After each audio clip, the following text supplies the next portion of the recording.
Porast mi ljudi, jedan izboj koji objavljuje tako rijetko da ga treba poslati 3 pičke materine, ali ne možeš jer je on tako lovable.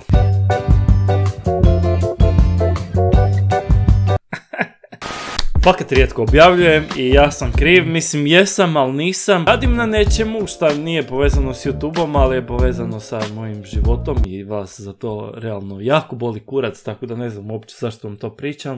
Ali evo, moram nešto pričat, pa evo. Tako da, hvala na ovih 100 lajkova na Džungbus Video Star Top 5 zadatku i kao što sam obećao, sad slijedi to zadatak za Top 3 što sam ja napravio, ali znaš kako kažu, džabe!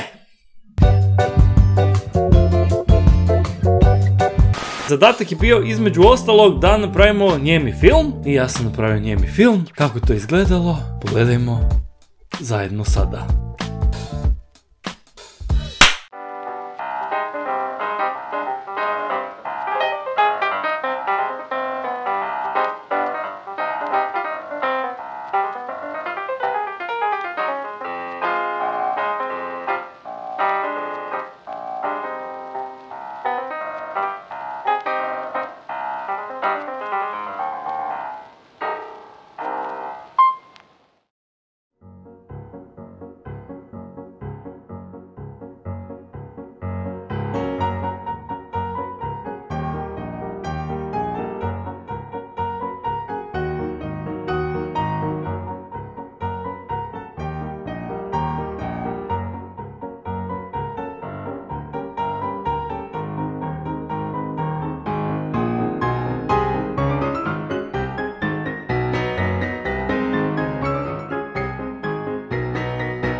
Ako vam padne na pamet ići u vodu u čarapama u 11. mjesecu, samo kažete neću. Da je bilo zima, bilo je da su mi se sledile private possessions.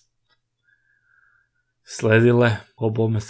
Ali nema veze, video je ispod dobro, bar ako mene pitate, ne znam, vi napišite u komentare ako je bilo dobro. I napišite ako želite vidjeti još takvih videa, realno meni je bilo fora te stvari radit, ali kad ih ovako radim za svoj kanal, više radim gaming jer sam gamer. I to je to. To je bilo to od ovog videa. Stavite like ako vam se sviđa, napišite u komentare ako vam se ne sviđa. Nemoj. Vidimo se na Easy Squad. Pozdrav, bok.